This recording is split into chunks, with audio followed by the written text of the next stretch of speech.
গপ্পপুর লোকালে আপনাদের স্বাগতম। গপ্পপুর লোকালের আজকের নিবেদন বিভূতিভূষণ বন্দ্যোপাধ্যায়ের লেখা মেঘমল্লার। বিভূতিভূষণ বন্দ্যোপাধ্যায় জন্মগ্রহণ করেন 12ই সেপ্টেম্বর 1894 সালে আর মৃত্যুবরণ করেন 1 নভেম্বর 1950 সালে। তিনি ছিলেন একজন জনপ্রিয় ভারতীয় বাঙালি সাহিত্যিক। তিনি মূলত উপন্যাস ও ছোট গল্প লিখে খ্যাতি অর্জন করেন। পথের পাঁচালী ও অপরাজিত তার সবচেয়ে বেশি পরিচিত উপন্যাস। অন্যান্য উপন্যাসের মধ্যে আরণ্যক, চাঁদের পাহাড়, আদর্শ হিন্দু হোটেল, ইচ্ছামতী ও অশনি সংকেত বিশেষভাবে উল্লেখযোগ্য। উপন্যাসের পাশাপাশি বিভূতিভূষণ প্রায় 20টি গল্পগ্রন্থ, কয়েকটি কিশোর পাঠ্য উপন্যাস ও ভ্রমণ কাহিনী এবং দিনলিপিও রচনা করেন। বিভূতিভূষণের পথের পাঁচালী উপন্যাস অবলম্বনে সত্যজিৎ রায় পরিচালিত চলচ্চিত্রটি আন্তর্জাতিক খ্যাতিসম্পন্ন। বিভূতিভূষণের অধিকাংশ উপন্যাস চলচ্চিত্রে রূপায়িত করা হয়েছে।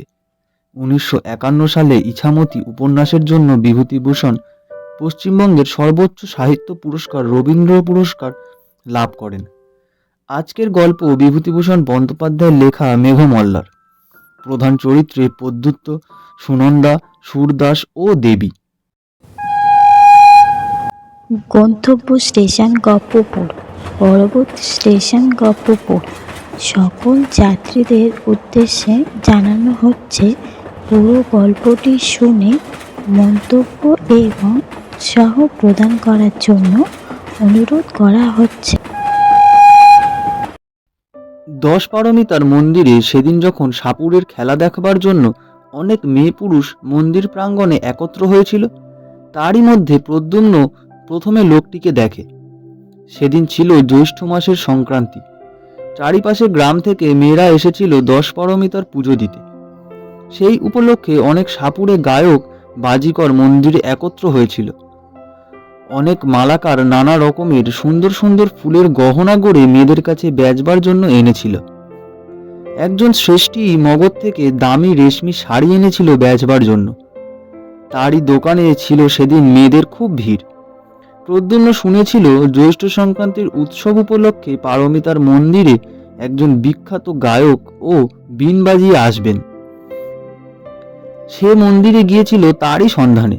সমস্ত দিন ধরে খুঁজেও কিন্তু প্রদ্যুম্ন তাকে ভিড়ের মধ্যে থেকে বার করতে পারেনি।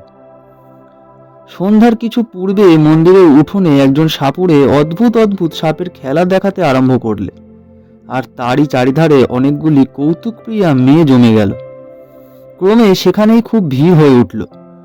প্রদ্যুম্ন সেখানে দাঁড়িয়ে গেল বটে, কিন্তু তার মন সাপ খেলার দিকে আদৌ ছিল না।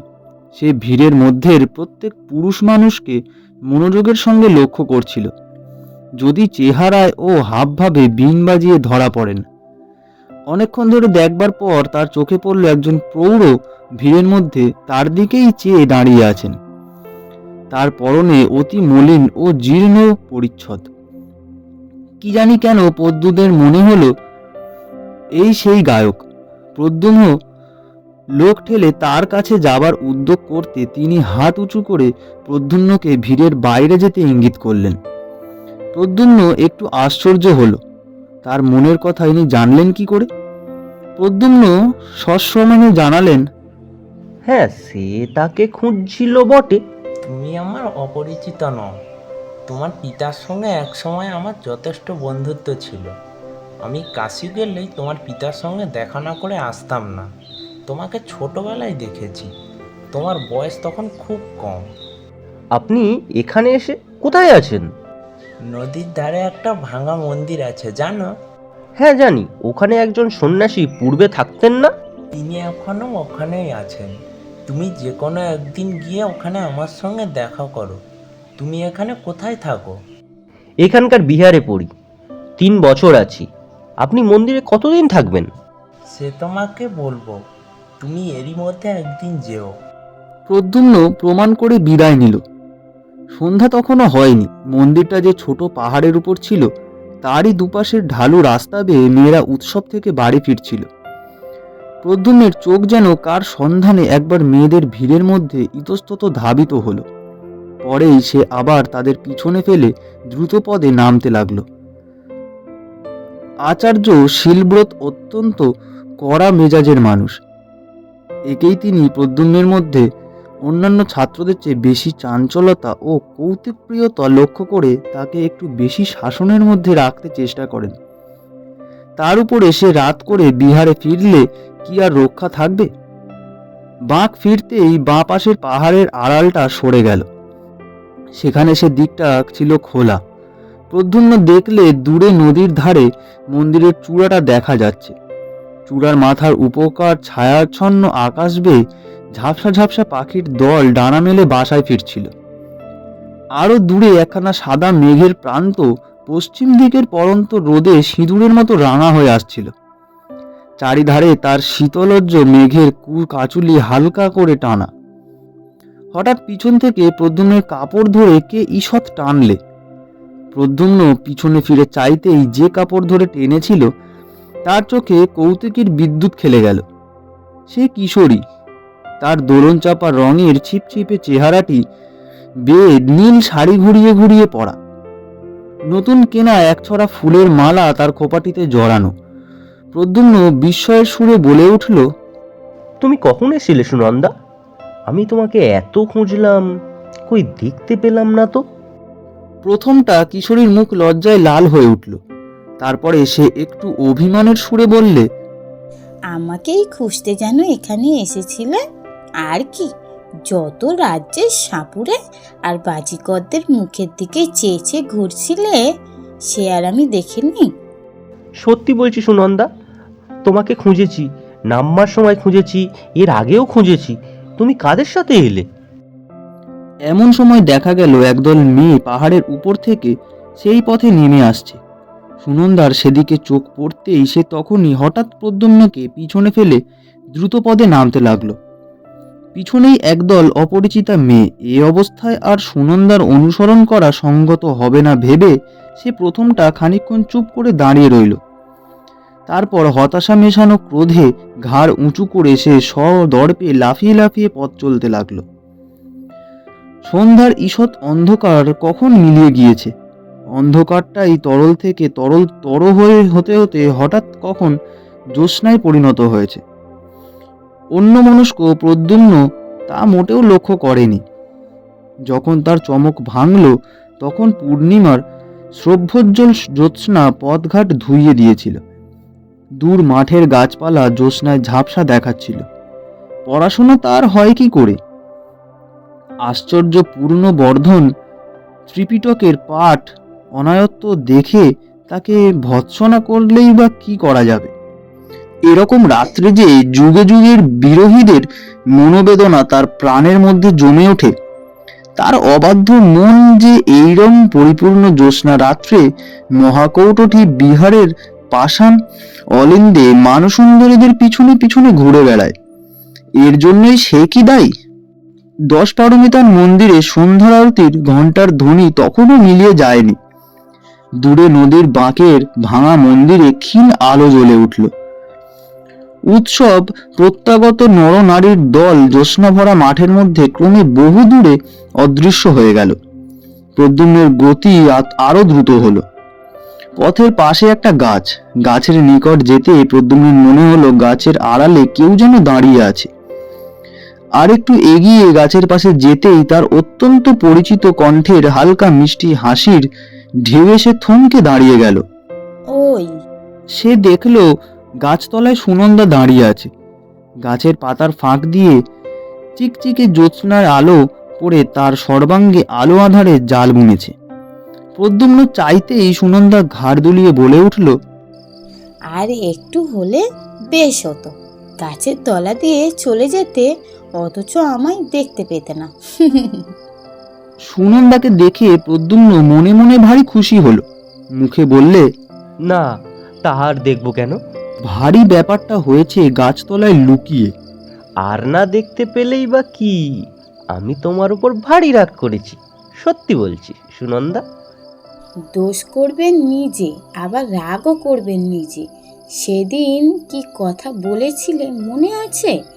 তা না, যত রাজ্যের সাপুরে আর বাজিকর, মা গো, ওদের কাছে যাও কি করে? এমন ময়লা কাপড় পরে আমি ওদের ত্রিসীমানায় যাইনি। তুমি বড় মানুষের মেয়ে, তোমার কথাই আলাদা। কিন্তু কথাটা কি ছিল যেন বলছিলে? যাও, আর মিথ্যে ভানের দরকার নেই। কি কথা মনে করে দেখো, সেই দিন বললে না? বুঝতে পেরেছি, সেই মাসি। ভেবে দেখো বলেছিলে কি না। আমি দুপুরবেলা থেকে মন্দিরে এসে বসে আছি, একে তো এলেন বেলা করে, তার উপর। আচ্ছা সুনন্দা, যদি তুমি আমায় দেখতেই পেয়েছিলে তো আমায় ডাকলে না কেন? আমি কি একা ছিলাম? দুপুরবেলা আমি একা এসেছিলাম বটে, কিন্তু তখন তো আর তুমি আসোনি। তারপর আমাদের গাঁয়ের মেয়েরা সব যে এলো, কি করে ডাকবো? আচ্ছা, ধরে নিলাম আমার দোষ হয়েছে। তবে তুমি যে বারবার সাপুরে আর বাজিকরদের কথা বলছো সুনন্দা, সাপুরে আর বাজিকরদের আমি খুঁজিনি। শুনেছিলাম অবন্তী থেকে একজন বড় বিন বাজিয়ে আসবেন। আর তুমি তো জানো আমার অনেক দিন থেকে বিন শেখবার বড় ইচ্ছে, তাই তার সন্ধানে ঘুরছিলাম।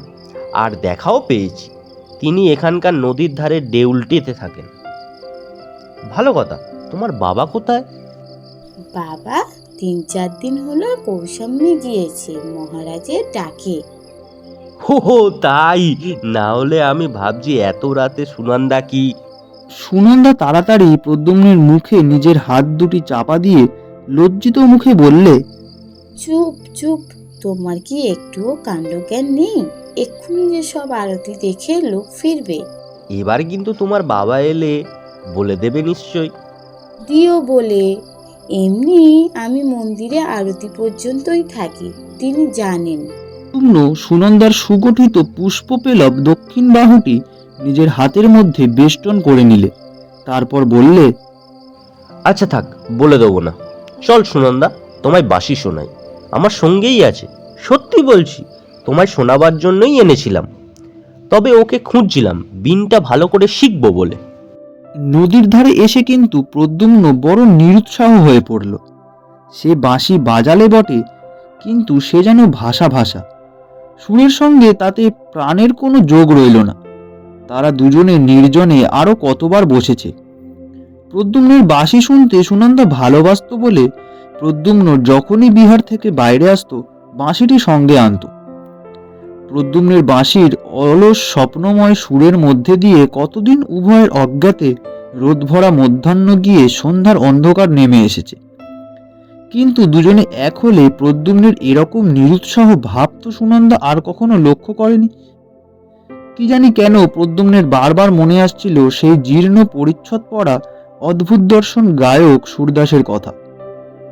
তাদের বিহারের কলাবিন ভিক্ষু বংশোদ্ভূরের আঁকা জরার চিত্রের মতোই লোকটা কেমন কুশ্রী, লোল চর্ম, শীর্ণ দর্শন। পুরাতন পুঁথির ভূর্জিপত্রের মধ্যে ওর পরিচ্ছদের কেমন একটা অপ্রীতিকর মেটে লাল রং। তারপর দিন সকালে প্রদ্যুম্ন নদীর ধারের ভাঙা মন্দিরে গেল। সেটার দেবমূর্তি বহুদিন অন্তর্হিত।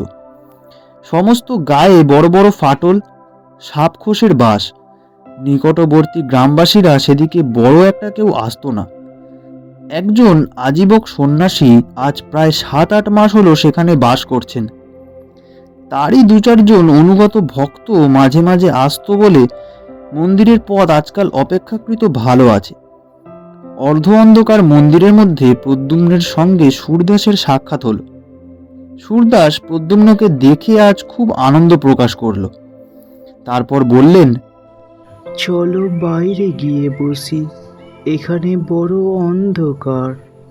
বাইরে গিয়ে সুরদাস আলোতে প্রদ্যুম্নের মুখ ভালো করে দেখলেন। তারপর যেন আপন মনে বলতে লাগলেন, হবে, তোমার দ্বারাই হবে, আমি তা জানতাম। প্রদ্যুম্ন সুরদাসের মূর্তি দূর থেকে দেখে যে অস্বাচ্ছন্দ্য অনুভব করেছিল, তার নিকটে এসে কিন্তু প্রদ্যুম্নের সে ভাব কেটে গেল। সে লক্ষ্য করলে সুরদাসের মুখশ্রী একটু কুদর্শন হলেও প্রতিভাবঞ্জক। আমি ভাবছিলাম তুমি আজ আসবে। হ্যাঁ, তোমার পিতা তো একজন প্রসিদ্ধ গায়ক ছিলেন। তুমি নিজে কিছু শিখেছ? প্রদ্যুম্ন লজ্জিত মুখে উত্তর দিলে, একটু আধটু বাঁশি বাজাতে পারি।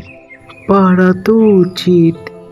তোমার বাবাকে জানতো না এমন লোক এদেশে খুব কম আছে।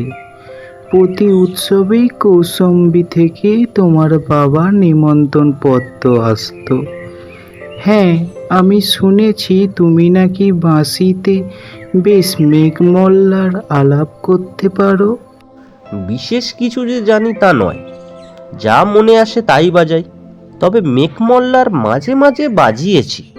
কই দেখি তুমি কেমন শিখেছো। বাঁশি সবসময়ই প্রদ্যুম্নের কাছে থাকতো।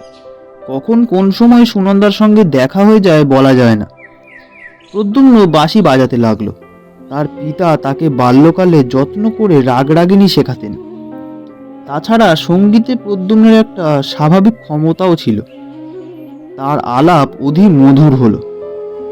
লতাপাতা ফুল ফলের মাঝখান বেয়ে উদার নীল আকাশ আর জ্যোৎস্না রাতের মর্ম ফেটে সে রসধারা বিশ্বে সবসময় ঝরে পড়ছে। তার বাঁশির গানে সে রস যেন মূর্ত হয়ে উঠল। সুরদাস বোধহয় এতটা আশা করেননি। তিনি প্রদ্যুম্নকে আলিঙ্গন করে বললেন, ইন্দ্রদূষণের ছেলে যে এমন হবে সেটা বড় কথা নয়। বুঝতে পেরেছি তুমি পারবে, এ আমি আগেও জানতাম। নিজের প্রশংসাবাদে প্রদ্যুম্নের তরুণ সুন্দর মুখ লজ্জায় লাল হয়ে উঠল। অন্যান্য দু এক কথার পর প্রদ্যুম্ন বিদায় নিতে উদ্যত হলে সুরদাস তাকে বললেন, শোনো প্রদ্যুষ্ণ, একটা গোপনীয় কথা তোমার সঙ্গে আছে। তোমাকে এ কথা বলবো বলে পূর্বেও আমি তোমার খোঁজ করেছিলাম। তোমাকে পেয়ে খুব ভালোই হয়েছে। কথাটা তোমাকে বলি, কিন্তু তার আগে তোমাকে প্রতীক্ষা করতে হবে যে এ কথা তুমি কারোর কাছে প্রকাশ করবে না। প্রদ্যুম্ন অত্যন্ত বিস্মিত হলো। এই প্রৌঢ়ের সঙ্গে তার মোটেই একদিনের আলাপ। এমন কি গোপনীয় কথা তিনি তাকে বলবেন? তুমি ভেবো না, কোনো অনিষ্টজনক ব্যাপার হলে আমি তোমাকে বলতাম না। কি কথা জানবার জন্য প্রদ্যুম্নের অত্যন্ত কৌতূহল হলো। সে প্রতিজ্ঞা করলেন সুরদাসের কথা কারো কাছে প্রকাশ করবে না। সুরদাস গলার স্বর নামিয়ে বলতে লাগলেন, নদীর ওই বড় বাঁকে যে ঢিবি আছে জানো, তার সামনেই বড় মাঠ। ওই ঢিবিটার বহু প্রাচীনকালে সরস্বতী দেবীর মন্দির ছিল। শুনেছি এদেশের যত বড় বড় গায়ক ছিলেন, শিক্ষা শেষ করে সকলেই আগে ওই মন্দিরে এসে দেবীর পূজা দিয়ে তুষ্ট না করে ব্যবসা আরম্ভ করতেন না। সে অনেক দিনের কথা। তারপর মন্দির ভেঙে চুরে ওই দাঁড়িয়েছে। ওই ঢিবিতে বসে আষাঢ়ী পূর্ণিমার রাতে মেঘমল্লার নিখুঁতভাবে আলাপ করলে সরস্বতী দেবী স্বয়ং গায়কের কাছে আবির্ভূত হন। এ সংবাদ এদেশে কেউ জানে না। আষাঢ়, শ্রাবণ, ভাদ্র এই 3 মাসের 3 পূর্ণিমার প্রতিবার যদি তাকে আনতে পারা যায়, তবে তার বরে গায়ক সঙ্গীতে সিদ্ধ হয়। তার ফলে সঙ্গীত সংক্রান্ত কোনো বিষয় তখন গায়কের কাছে অজ্ঞাত থাকে না। তবে একটা কথা আছে, যে গায়ক বর প্রার্থনা করবে সে অবিবাহিত হওয়া চাই। তাই আমি বলছিলাম, সামনের পূর্ণিমায় তুমি আর আমি এই বিষয়টা চেষ্টা করে দেখব। তুমি কি বলো? সুরদাসের কথা শুনে প্রদ্যুম্ন অবাক হয়ে গেল। তা কি করে হয়?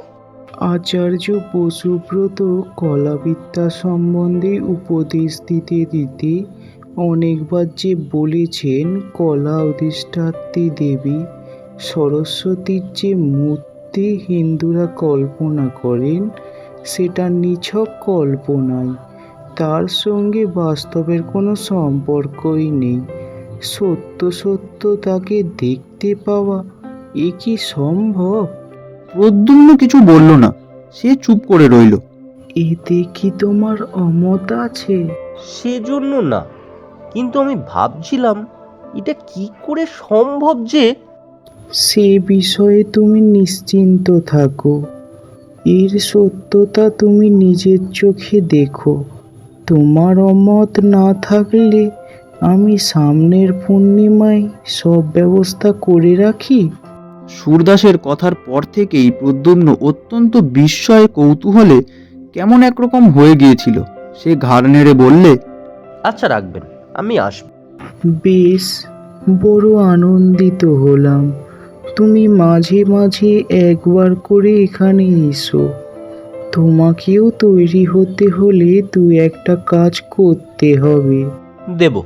প্রদ্যুম্ন আরেকবার সম্মতিসূচক ঘাড় নাড়াবার পর সুরদাসের কাছে বিদায় চাইলে। তারপর সে চিন্তিতভাবে বিহারের পথ ধরল।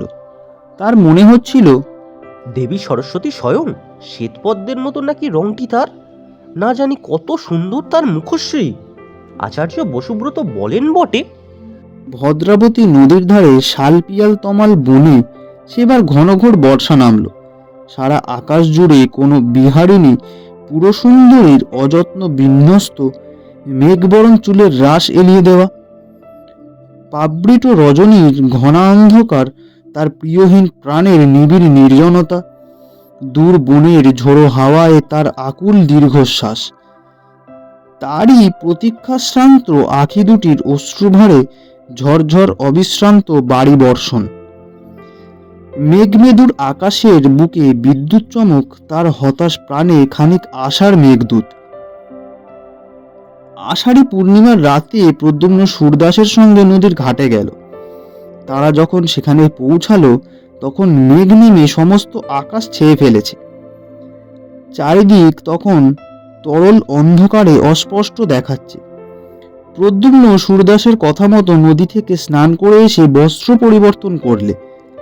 সঙ্গীর ক্রিয়াকলাপে প্রদ্যুম্ন বুঝতে পারলেন তিনি একজন ত্রান্তিক। তাদের বিহারের একজন ভিক্ষু ছিলেন। তিনি যোগাচার্য পদ্মসম্বরের শিষ্য। সেই ভিক্ষুর কাছে ত্রান্তিক ক্রিয়াকলাপের কথা কিছু কিছু সে শুনেছিল। সুরদাস অনেকগুলো রক্ত জবার মালা সঙ্গে করে এনেছিলেন। তার মধ্যে কতকগুলো তিনি নিজে পড়লেন, কতকগুলো প্রদ্যুম্নকে পড়তে বললেন। ছোট মরার মাথার খুলিতে তেল সলিতে দিতে প্রদীপ জ্বালালেন। তার পুজোর আয়োজনের সাহায্য করতে করতে প্রদ্যুম্ন হাঁপিয়ে পড়ল। ব্যাপারটার শেষ পর্যন্ত কি দাঁড়ায় দেখবার জন্য তার মনে এত কৌতূহল হচ্ছিল যে অন্ধকার রাতে একজন প্রায় অপরিচিত ত্রান্তিকের সঙ্গে একা থাকবার ভয়ের দিকটা তার একেবারেই চোখে পড়ল না। অনেক রাত্রে হোম শেষ হলো। প্রত্যুষ্ণ, তুমি এবার তোমার কাজ আরম্ভ করো। আমার কাজ শেষ হয়েছে। খুব সাবধান, তোমার কৃতিত্বের ওপর এর সাফল্য নির্ভর করছে। তার চোখের কেমন একটা ক্ষুধিত দৃষ্টি যেন প্রদ্যুম্নের ভালো লাগলো না, কিন্তু তবু সে বসে এক মনে বাঁশিতে মেঘমল্লার আলাপ আরম্ভ করলে। তখন আকাশ বাতাস নীরব। অন্ধকারে সামনে মাঠটায় কিছু দেখবার উপায় নেই। শালবনের ডালপালার বাতাস লেগে এরকম অস্পষ্ট শব্দ হচ্ছে। বড় মাঠের পাড়ে শালবনের কাছে দিকচক্রবালের ধারে নৈশ প্রকৃতি পৃথিবীর বুকের অন্ধকার স্পর্শ সজ্জায় তার অঞ্চল বিছিয়েছে। শুধু বিশ্রাম ছিল না ভদ্রাবতীর, সে কোনো অনন্তের সঙ্গে নিজেকে মিশিয়ে দেবার আকুল আগ্রহে এক টানা বয়ে চলেছে। মৃদু গুঞ্জনে আনন্দ সঙ্গীত গাইতে গাইতে কুলে তাল দিতে দিতে হঠাৎ সামনের মাঠটা থেকে সমস্ত অন্ধকার কেটে গিয়ে সারা মাঠটা তরল আলোকে প্লাবিত হয়ে গেল। প্রদ্যুম্ন সবিস্ময়ে দেখলে মাঠের মাঝখানে শত পূর্ণিমার জ্যোৎস্নার মতো অপরূপ আলোর মণ্ডলে কে এক জ্যোৎস্নাস্মরণী মহিমাময়ী তরুণী। আর নিবিড় কৃষ্ণ কেশরাজি অযত্ন বিন্যস্তভাবে তার অপূর্ব গ্রীবাদেশের পাশ দিয়ে ছড়িয়ে পড়েছে। তার আয়ত নয়নের দীর্ঘ কৃষ্ণপক্ষ যেন স্বর্গীয় শিল্পীর তুলি দিয়ে আঁকা। তার তুষার ধবল বাহুবল্লী দিব্য পুষ্পভরণে মণ্ডিত। তার ক্ষীণ কীট নীল বসনের মধ্যে অর্ধ লুকায়িত মণিমেঘমালায় দীপ্তিমান। তার রক্ত কমলের মতো পা দুটিতে বুক পেতে নেবার জন্য মাটিতে বাসন্তী পুষ্পের দল ফুটে উঠেছে। হ্যাঁ, এই তো দেবী বাণী। এর বীণার মঙ্গল ঝংকারে দেশে দেশে শিল্পীদের সৌন্দর্য তৃষ্ণা সৃষ্টিমুখী হয়ে উঠেছে। এর আশীর্বাদে দিকে দিকে সত্যের প্রাণ প্রতিষ্ঠা হচ্ছে। এরই প্রাণের ভাণ্ডারে বিশ্বের সৌন্দর্য সম্ভার নিত্য অফুরন্ত হয়েছে। শাশ্বত এর মহিমা, অক্ষত এর দান, চিরনতুন এর বাণী। প্রদ্যুম্ন চেয়ে থাকতে থাকতে দেবীর মূর্তি অল্পে অল্পে মিলিয়ে গেল। জ্যোৎস্না আবার স্নান হয়ে পড়ল, বাতাস আবার নিস্তেজ হয়ে বইতে লাগলো। অনেকক্ষণ প্রদ্যুম্নের কেমন একটা মোহর ভাব দূর হলো না। সে যা দেখলে স্বপ্ন না সত্য। অবশেষে সুরদাসের কথায় তার চমক ভাঙল। একেই তো এইমাত্র মাঠের মধ্যে দেখেছি। এই সেই অপরূপ সুন্দরী নারী তো, অদ্ভুত। সে দেখলে যাকে এইমাত্র মাঠের মধ্যে দেখেছে, সেই অপরূপ দ্যুতিশালিনী নারীর বনের মধ্যে চারিধারে ঘুরে বেড়াচ্ছেন। জোনাকি পোকার হুল থেকে যেমন আলো বার হয়, তার সমস্ত অঙ্গ দিয়ে তেমনই একরকম স্নিগ্ধোজ্জ্বল আলো বেরোচ্ছে। অনেক দূর পর্যন্ত বন সে আলোয় উজ্জ্বল হয়ে উঠেছে। আর একটু নিকটে গিয়ে সে লক্ষ্য করলে তার আয়ত চক্ষু দুটি অর্ধ নিমীলিত। যেন কেমন নেশার ঘোরে তিনি চারিপাশে হাতড়ে পার হবার পথ খুঁজে বেড়াচ্ছেন, কিন্তু তা না পেয়ে পিপ্পল গাছগুলোর চারিধারে চক্রাধারে ঘুরছেন। তার মুখশ্রী অত্যন্ত বিপন্নের মতো। প্রদ্যুম্নের হঠাৎ বড় ভয় হলো। সে ভাবলে মাঠে সরস্বতী দেবীর দর্শন থেকে আর এ পর্যন্ত সমস্ত ঘটনাটা আগাগোড়া ভৌতিক।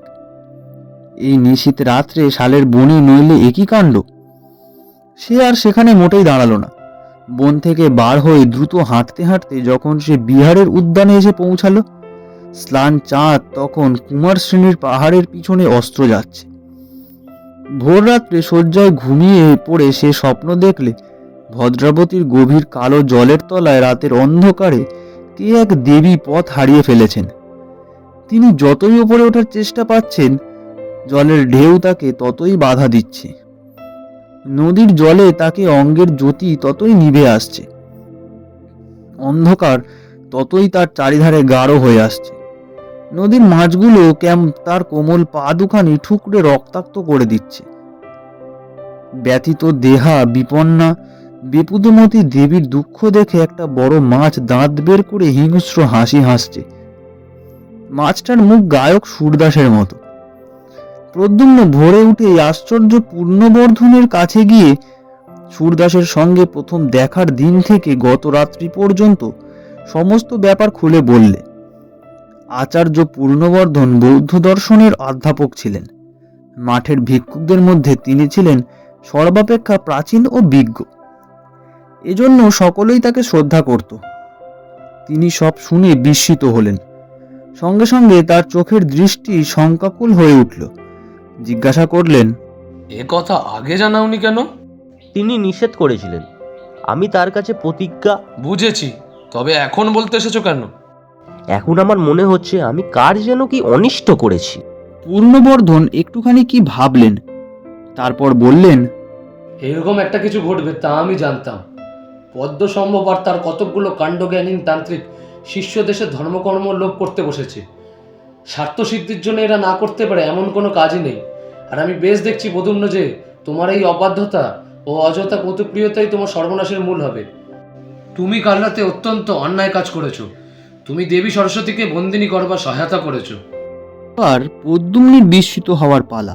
তার মুখ দিয়ে কোনো কথা বার হলো না। এইসব কুসংসর্গ থেকে দূরে রাখবার জন্যই আমি বিহারের কোনো ছাত্রকে বিহারের বাইরে যাওয়ার অনুমতি দিইনি। কিন্তু যাক, তুমি ছেলে মানুষ, তোমারই বা দোষ কি?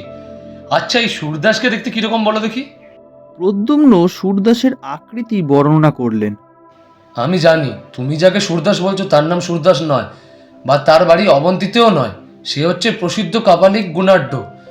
কার্যসিদ্ধির জন্য তোমার কাছে মিথ্যা নাম বলেছে। কিন্তু আপনি যে বলছেন। সেই ইতিহাস বলছি শোনো। নদীর ধারে যে সরস্বতী মন্দিরের ভগ্নস্তূপ আছে, ওটা হিন্দুদের একটা অত্যন্ত বিখ্যাত তীর্থস্থান। প্রায় 200 বৎসর পূর্বে একজন তরুণ গায়ক ওখানে থাকতো। তখন মন্দিরের খুব সমৃদ্ধির অবস্থা ছিল না, কিন্তু প্রবাদ এই যে সেই গায়কটির মেঘমল্লারে এমন সিদ্ধ ছিল যে আষাঢ়ী পূর্ণিমার রাতে তার আলাপে মুগ্ধ হয়ে দেবী সরস্বতী স্বয়ং তার কাছে আবির্ভূত হতেন। সেই থেকে ওই মন্দির এক প্রসিদ্ধ তীর্থস্থান হয়ে ওঠে। সে গায়ক মারা যাবার পরেও কিন্তু পূর্ণিমার রাতে সিদ্ধ গায়ক মল্লার আলাপ করলেই দেবী যেন কোন টানে তার কাছে এসে পড়েন। এই গুণাঢ্য একবার অবন্তীর প্রসিদ্ধ গায়ক সুরদাসের সঙ্গে ওই ঢিবিতে উপস্থিত ছিলেন। সুরদাস মেঘমল্লার সিদ্ধ ছিলেন। তার গানে নাকি সরস্বতী দেবী তার সম্মুখে আবির্ভূত হয়ে তাকে বর প্রার্থনা করতে বলেন। সুরদাস প্রার্থনা করেন তিনি যেন দেশের সঙ্গীতজ্ঞ ব্যক্তিদের মধ্যে শ্রেষ্ঠ আসন প্রাপ্ত হন। সরস্বতী দেবী তাকে সেই বরই দেন। তারপর দেবী যখন গুণাকে বর প্রার্থনা করতে বলেন তখন সে দেবীর রূপে মুগ্ধ হয়ে তাকেই প্রার্থনা করে বসে। সরস্বতী দেবী বলেছিলেন তাকে পাওয়ার নিগুণের কাজ নয়, সে নামে গুণাঢ্য হলেও কার্যত তার এমন কোনো কলাতেই নিষ্পূর্ণতা নেই যা তাকে পেতে পারে। অনেক জীবন ধরে সাধনার প্রয়োজন।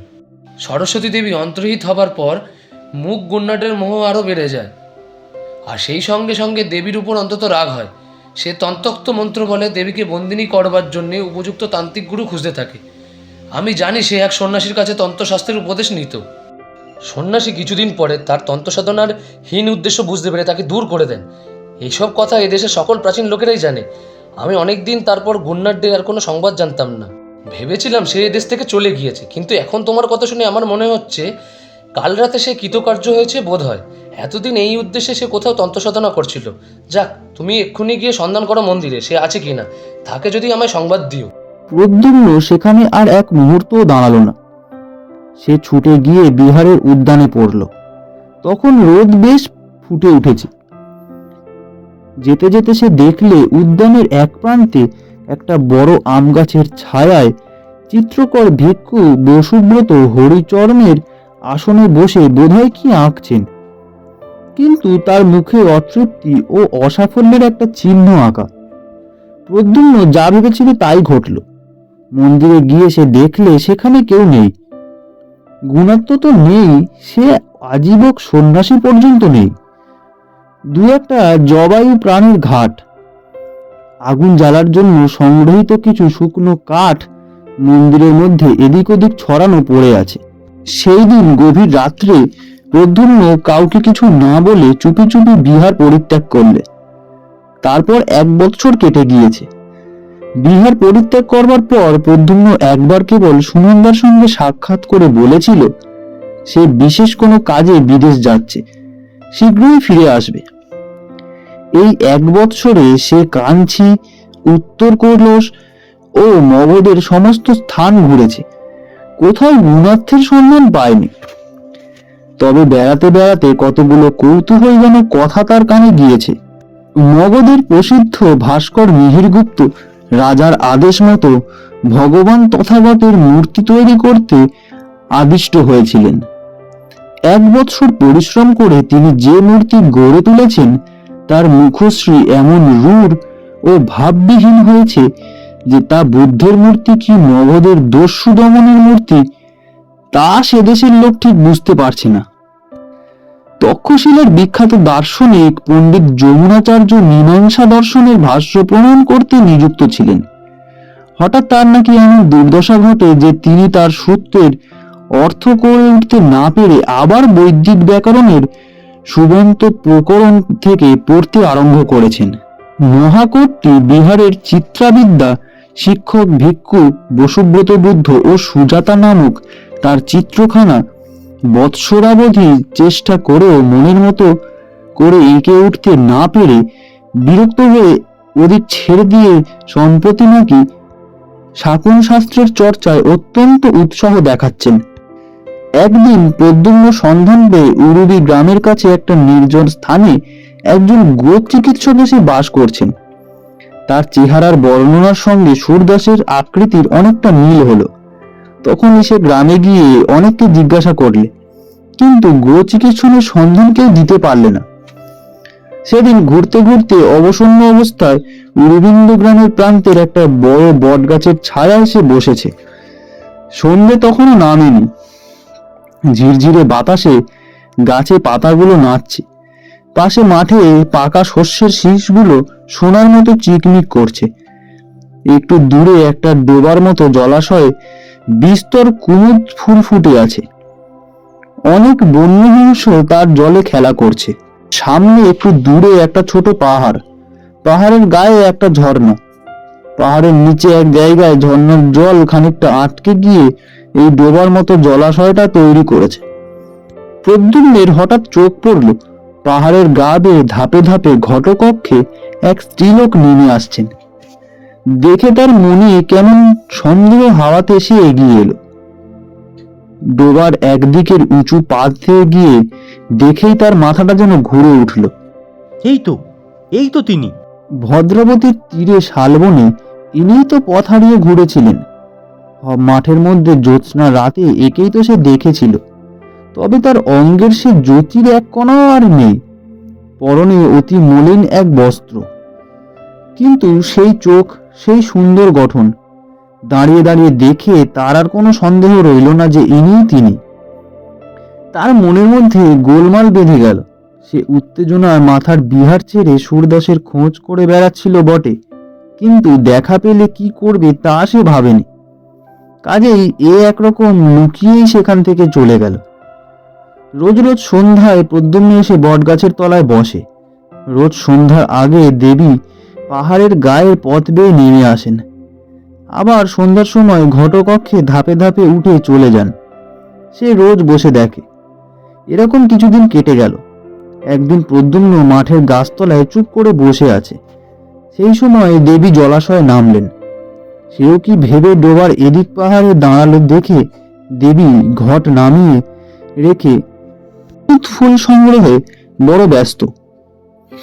একটা বড় ফুল জলাশয়ের এপারের দিকে এগিয়ে বেশি জলে ফুটেছিল। তিনি সেটা সংগ্রহের জন্য খানিকটা বৃথা চেষ্টা করার পর চোখ তুলে অপর পারে প্রদ্যুম্নকে দেখতে পেয়ে হঠাৎ একটু অপ্রভুবের হাসি হাসলে। তারপর হাসি মুখে তার দিকে চেয়ে বললেন, ফুলটা আমায় তুলে দেবে? দেবো, আপনি যদি এক কাজ করেন। কি বলো? আমায় কিছু খেতে দেবেন? আমি সমস্ত দিন কিছুই খাইনি। দেবীর মুখে ব্যথার চিহ্ন দেখা দিল। বললেন, আহা, এতক্ষণ বলনি কেন? এপারে বসো, থাকবে ফুল। প্রদ্যুম্ন জলে নেমে ফুলটা সংগ্রহ করে ওপারে গেল। তুমি মাঠের মাঝের ওই বড় গাছটার তলায় রোজ বসে থাকো না? প্রদ্যুম্ন তার হাতে ফুলটা দিয়ে বললে, হ্যাঁ, আমিও দেখি আপনি সন্ধ্যার সময় রোজই জল নিতে আসেন। ওই পাহাড়ের ওপরেই আমার ঘর। এসো তুমি আমার সঙ্গে, তোমায় খেতে দিই। হঠাৎ দেবী কেমন এক প্রকার বিহ্বল চোখে চারিদিকে চাইলেন। তারপর পাহাড়ের গায়ে কাটা ধাপ বেয়ে উঠতে লাগলেন। প্রদ্যুম্ন পিছনে পিছনে চলল। পাহাড়ের উপরে উঠে গিয়ে একটু দূরে বুনো বাঁশ ঝাড়ের আড়ালে বেশ পরিষ্কার পরিচ্ছন্ন একটা ছোট কুঠির। দেবী বন্ধ দুয়ার খুলে ঘরের মধ্যে গিয়ে প্রদ্যুম্নকে বললেন, এসো। প্রদ্যুম্ন দেখলে কুঠিরে কেউ নেই। জিজ্ঞাসা করলে, আপনি কি এখানে একা থাকেন? না, এক সন্ন্যাসী আমায় এখানে সঙ্গে করে এনেছেন। তিনি কি করেন জানি না, কিন্তু মাঝে মাঝে এখান থেকে চলে যান, আবার 5-6 দিন পরে আসেন। তুমি এখানে বসো। দেবী মাটির ঘট পূর্ণ করে তাকে জবা পান করতে দিলেন। স্বাদ অমৃতের মতো। এমন সুস্বাদু জবা তো সে পূর্বে কখনো পান করেনি। প্রদ্যুম্নের মনে হলো, যদি আচার্য পূর্ণবর্ধনের কথা সত্য হয়, আর যদি সে স্বচক্ষে যা দেখেছে তা ইন্দ্রজাল না হয়, তবে এই তো দেবী সরস্বতী তার সামনে। তার জানবার কৌতূহল হলো ইনি নিজের সম্বন্ধে কি বলেন। আপনারা এর আগে কোথায় ছিলেন? আপনার দেশ কোথা? দেবী কাঠের বড় পাত্রে সযত্নে স্যুপ ও অন্য পরিবেশনে ব্যস্ত ছিলেন। প্রশ্ন শুনে বিস্ময়পূর্ণ দৃষ্টিতে তিনি প্রদ্যুম্নের দিকে চেয়ে বললেন, আমার কথা বলছো? আমার দেশ কোথায় জানি না। আমি নাকি বিদিশার পথের ধারে এক ভাঙা মন্দিরে অচেতন অবস্থায় পড়েছিলাম। সন্ন্যাসী আমায় এখানে উঠিয়ে এনেছেন, সেই থেকে এখানেই আছি। তার আগে কোথায় ছিলাম আমার মনে পড়ে না।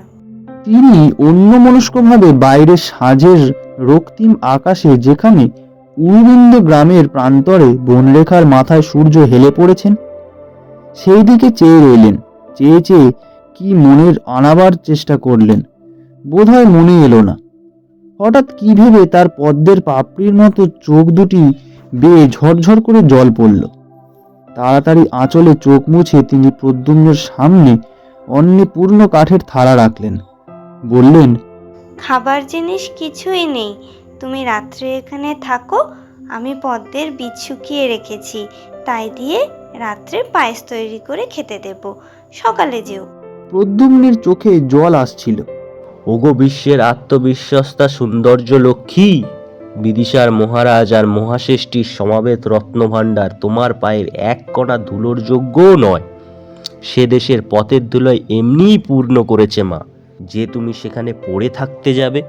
খাওয়া শেষ হলে প্রদ্যুম্ন বিদায় চাইলে। দেবীর চোখে হতাশার দৃষ্টি ফুটে উঠল। বললেন, থাকো না কেন রাত্রে, আমি রাত্রে পায়েস রেঁধে দেব। আপনার এখানে একা রাত্রে থাকতে ভয় করে না? খুব ভয় করে, ওই বেতের বনে অন্ধকারে কি যেন নড়ে, ভয়ে আমি দোর খুলতে পারি না, ঘুম হয় না, সমস্ত রাত জেগে বসে থাকি। প্রদ্যুম্নের হাসি পেয়ে গেল। ভাবলে রাত্রে একা থাকতে ভয় করে বলে পায়েসের লোভ দেখিয়ে দেবী তাকে সঙ্গে রাখতে চান। সে বললে, আচ্ছা, রাত্রে থাকবো। এর মুখ আনন্দে উজ্জ্বল হলো। সমস্ত রাত সে কুঠিরের বাইরে খোলা হাওয়ায় বসে কাটালে। দেবীও কাছে বসে রইলেন। বললেন, এমন জ্যোৎস্না, আমি কিন্তু ভয় বাইরে আসতে পারিনি, ঘরের মধ্যে বসেই রাত কাটাই। দেবীর ব্যাপার দেখে প্রদ্যুম্ন অবাক হয়ে গিয়েছিল। হলেই বা মন্ত্র শক্তি, এতটা আত্মবিশ্বাস হওয়া, এ যে তার কল্পনার বাইরের জিনিস। নানা গল্পে সমস্ত রাত কাটল। ভোর হতে সে বিদায় চাইলে। দেবী বলে দিলেন, সন্ন্যাসী এলে একদিন আবার এসো। সেই দিন থেকে প্রতি রাত্রে সে দেবীর অলক্ষিতে পাহাড়ের নিচে বসে কুঠিরের দিকে চেয়ে পাহারা রাখত। তার তরুণ বীর হৃদয় এক ভীরু নারীকে একা বনের মধ্যে ফেলে রাখার বিরুদ্ধে বিদ্রোহ তুলেছিল। 10-15 দিন কেটে গেল। এক একদিন প্রদ্যুম্ন শুনত দেবী অনেক রাত্রে একা গান গাইছেন। সে গান পৃথিবীর মানুষ গান নয়, সে গান প্রাণধারায় আদিম ঝর্ণার গান, সৃষ্টিমুখী নারীহীনের গান, অনন্ত আকাশে দিকহারা কোনো এক পথিক তারার গান। একদিন দুপুরবেলা সে তাকে বললে, তুমি যে গোবৈদ্যের কথা বলছিলে, তাকে এইমাত্র দেখে এলাম, পথের ধারে পুকুরে সে স্নান করছে। এ ছুটতে ছুটতে গিয়ে পুকুরের ধারে উপস্থিত হলো। দেখলে সত্যিই গুণাহত। পুকুরের ধারে বস্ত্রাদির পট্টুলি নামিয়ে রেখে পুকুরে স্নান করতে নেমেছেন। সে অপেক্ষা করতে লাগলো।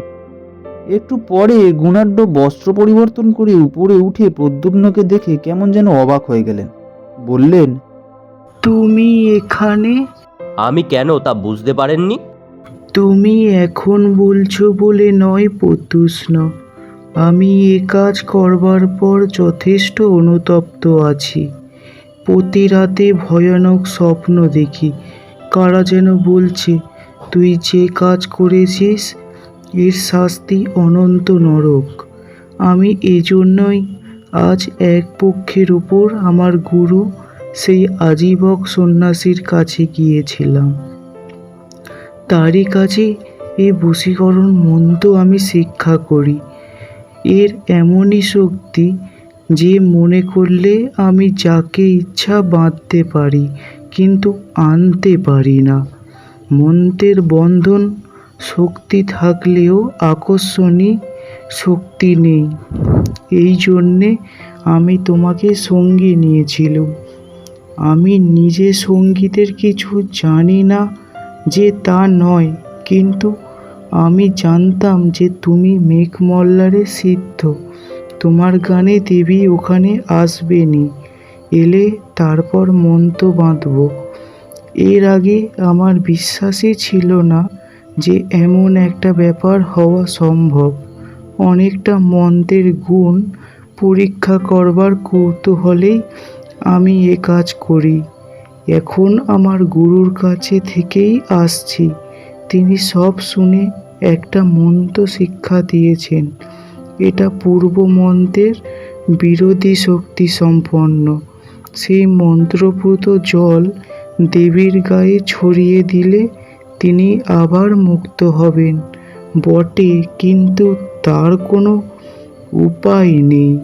উপায় নেই কেন? যে ছিটিয়ে দেবে সে চিরকালের জন্য পাষাণ হয়ে যাবে। আমার পক্ষে দুদিকেই যখন সমান, তখন তাকে বন্দিনী রাখাই আমার ভালো। রাগ করো না প্রত্যুষ্ণ, ভেবে দেখো, মৃত্যুর পর হয়তো পরজগৎ আছে, কিন্তু পাষাণ হওয়ার পর তা আমি পারবো না। আত্মবিস্মিতা বন্দিনী দেবীর চোখ দুটির করুণ অসহায় দৃষ্টি প্রদ্যুম্নের মনে এলো। যদি তা না হয় তাহলে তাকে যে চিরদিন বন্দিনী থাকতে হবে। যুগে যুগে যে উদার উচ্চ প্রেরণা আগে এসে তরুণদের নির্মল প্রাণে পৌঁছায়, আজও প্রদ্যুম্নের প্রাণের বেলায় তার ঢেউ এসে লাগলো। সে ভাবলে একটা জীবন তুচ্ছ, তার রাঙা পা দুখানিতে একটা কাঁটা ফুলের তা তুলে দেওয়ার জন্য আমি শতবার জীবন দিতে প্রস্তুত। হঠাৎ গুণকদের দিকে চেয়ে সে বললে, চলুন, আপনার সঙ্গে যাব। আমার সে মন্ত্রপুত জল দেবেন। বিস্ময় প্রদ্যুম্নের দিকে চেয়ে বললেন, বেশ করে ভেবে দেখো, এ ছেলে খেলা নয়, এ কাজ। চলুন আপনি। তারা যখন কুঠিরের নিকটবর্তী হলো তখন গুণাঢ্য বললেন, প্রত্যুষ্ণ, আর একবার ভালো করে ভেবে দেখো, কোনো মিথ্যা আশায় ভুলো না। এ থেকে তোমার উদ্ধার করবার ক্ষমতা কারুর হবে না, দেবীরও না। মন্ত্র বলে তোমার প্রাণশক্তি চিরকালের জন্য জড়ো হয়ে যাবে। বেশ বুঝে দেখো, মন্ত্রশক্তি নির্মম অমোস, কাউকেই রেহাই দেবে না। আপনি কি ভাবেন আমি কিছু গ্রাহ্য করি? কিছু না, চলুন। অনুরোধ বেশ পড়ে এসেছে। দেবী কুঠিরের বাইরে ঘাসের ওপর অন্যমনস্কভাবে চুপ করে বসেছিলেন। প্রদ্যুম্নকে আসতে দেখে তিনি অত্যন্ত আনন্দিত হলেন। হাসি মুখে বললেন, এসো এসো, আমি তোমার কথা প্রায় ভাবি। তোমায় সেদিন কিচ্ছু খেতে দিতে না পেরে আমার মন খুব খারাপ হয়ে গেছিল। এখন তুমি এখানে কিছুদিন থাকো। দুজনকে খেতে দেবার জন্য ব্যস্ত হয়ে কুঠিরের মধ্যে চলে গেলেন। কই, আমার মন্ত্রপুত জল দিন। সত্যি? তাহলে তুমি এতে প্রস্তুত? আমায় আর কিছু বলবেন না, জল দিন। দেবী কুঠিরের মধ্যে আহারের স্থান করে দুজনকে খেতে দিলেন। আহারাদি যখন শেষ হলো তখন সন্ধ্যার আর বেশি দেরি নেই। বেদশবনে ছায়া নেমে এসেছে। রাঙা সূর্য আবার উর্বিন্দ গ্রামের উপর ঝুলে পড়েছে। গোধূলির আলোয় দেবীর মুখপদ্মে অপরূপ শ্রী ফুটে উঠল। তারপর তিনি ঘটকক্ষে প্রতিদিনের মতো নিচের ঝর্ণার জল আনতে নেমে গেলেন। আমি এখান থেকে আগে চলে যাই, তারপর এই ঘটপূর্ণ জল দেবীর গায়ে ছিটিয়ে দিও। তার চক্ষু অপূর্ণ হল। আবেগ ভরে তিনি প্রদ্যুম্নকে আলিঙ্গন করে বললেন, আমি কাপুরুষ, আমার সে সাহস নেই, নইলে। তিনি কুঠিরের মধ্যে তার দ্রব্যাদি সংগ্রহ করে নিলেন। তারপর সরু পথ বেয়ে বেদবনের ধার দিয়ে পাহাড়ের অপর পারে চলে গেলেন। তারই নিচে একটু দূরে মগধ থেকে বিদিশা যাওয়ার রাজবক্স। প্রদ্যুম্ন চারিদিকে চেয়ে বসে বসে ভাবলে, ওই নীল আকাশের তলে 20 বৎসর আগে সে মায়ের কোলে জন্মেছিল। তার সে মা বারাণসীতে তাদের গৃহটিতে বসে বাতায়ন পথে সন্ধ্যার আকাশের দিকে চেয়ে হয়তো প্রবাসী পুত্রের কথাই ভাবছেন। মায়ের মুখখানি একবার শেষবারের জন্য দেখতে তার প্রাণ আকুল হয়ে উঠল। ওই পূর্ব আকাশের নবমীর চাঁদ কেমন উজ্জ্বল হয়েছে। মগধ যাবার রাজপথে গাছের সারির মাথায় একটা তারা ফুটে উঠল। বেদবনের বেদনাগুলো তরল অন্ধকারে আর ভালো দেখা যায় না। প্রদ্যুম্নের চোখ হঠাৎ অপূর্ণ হলো। সেই সময় সে দেখলে দেবী জল নিয়ে পাহাড়ের গা বেয়ে উঠে আসছেন। মন্ত্রপুত জলপূর্ণ ঘট সে মাটিতে নামিয়ে রেখেছিলেন। দেবীকে আসতে দেখে সে তা হাতে তুলে নিলে। দেবী কুঠিরের সামনে এলেন। তার হাতে অনেকগুলো আধফোঁটা কুমুদ ফুল। প্রদ্যুম্নকে জিজ্ঞাসা করলেন, সন্ন্যাসী কোথায়? তিনি আবার কোথায় চলে গেলেন? আজ আর আসবেন না? পর সে গিয়ে দেবীর পায়ের ধুলো নিয়ে তাকে প্রণাম করে বললে, মা, না জেনে তোমার ওপর অত্যন্ত অন্যায় আমি করেছিলাম। আজ তারই শাস্তি নিতে হবে আমায়। কিন্তু আমি তার জন্য এতটুকু দুঃখিত নই। যতক্ষণ জ্ঞান না লুপ্ত হয়ে যায় ততক্ষণ এই ভেবে আমার সুখ যে বিশ্বের সৌন্দর্য লক্ষ্মীকে অন্যায় বাঁধন থেকে মুক্ত করার অধিকার আমি পেয়েছি। কিছু বললেন না। তিনি বিস্মিত দৃষ্টিতে প্রদ্যুম্নের দিকে চেয়ে রইলেন। শুনুন, আপনি বেশ করে মনে করে দেখুন দেখি, আপনি কোথা থেকে এসেছিলেন? কেন? আমি তো বিদিশার পথের ধারে। প্রদ্যুম্ন এক অঞ্জলি জল তার সর্বাঙ্গে ছিটিয়ে দিলে। সদ্য নিদ্রোহিতার মতো দেবী যেন চমকে উঠলেন। প্রদ্যুম্ন দৃঢ় হস্তে আর এক অঞ্জলি জল দেবীর সর্বাঙ্গে ছিটিয়ে দিলে।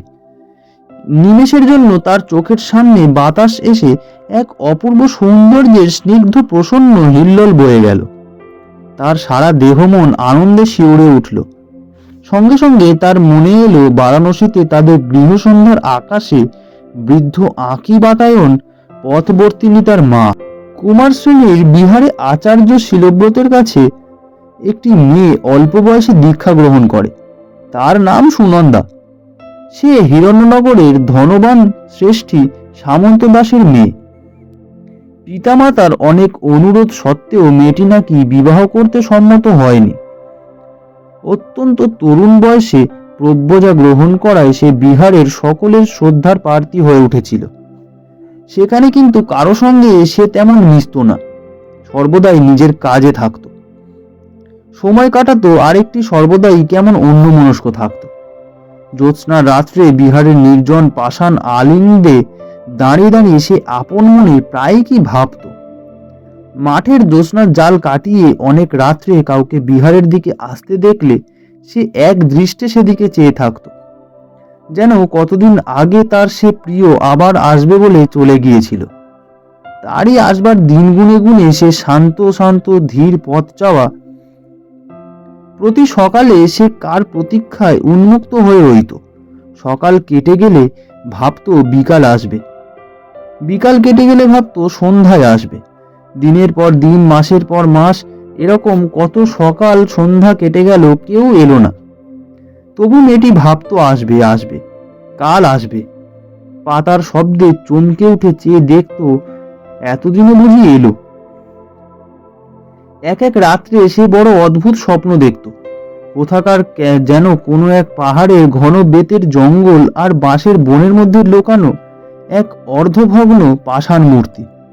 নিঝুম রাতে সে পাহাড়ের বেতগাছ হাওয়ায় দুলছে, বাঁশবনে শিরশির শব্দ হচ্ছে। দীর্ঘ দীর্ঘ বেত ভাটার ছায়ায় পাষাণ মূর্তিটা মুখ ঢাকা পড়ে গেছে। সে অন্ধকার অর্ধরাত্রে জনহীন পাহাড়টার বাঁশগুলোর মধ্যে ঝোড়ো হাওয়া ঢুকে কেবল বাজছে মেঘমল্লার। ভোরে উঠে রাতের স্বপ্ন ভেবে আশ্চর্য হয়ে যেত কোথায় পাহাড়, কোথায় বেদবন, কার ভাঙা মূর্তি, কিসের এসব অর্থহীন দুঃস্বপ্ন। শেষ হলো আজকের নিবেদন বিভূতিভূষণ বন্দ্যোপাধ্যায়ের লেখা মেঘমল্লার। প্রদ্যুম্নের চরিত্রে পলরব, সুনন্দার চরিত্রে প্রতিমা শিকারী নস্কর, সুরদাসের চরিত্রে সুতীর্থ দাস, দেবীর চরিত্রে শ্রেয়া, অন্যান্য চরিত্রে অভিরাজ আশিস, রণজয় রায় চৌধুরী ও রূপা। গল্প পাঠে আমি শুভ, নাট্যরূপ ও সমগ্র পরিচালনায় পলরব, ধ্বনি পরিকল্পনায় ও পোস্টার ডিজাইন রিতম পাল। আগামী সপ্তাহে ঠিক সোমবার ভারতীয় সময় রাত্রি 9:24 এবং বাংলাদেশীয় সময় রাত্রি 9:54 আরও একটি গল্প নিয়ে হাজির হবে গপ্পপুর লোকাল।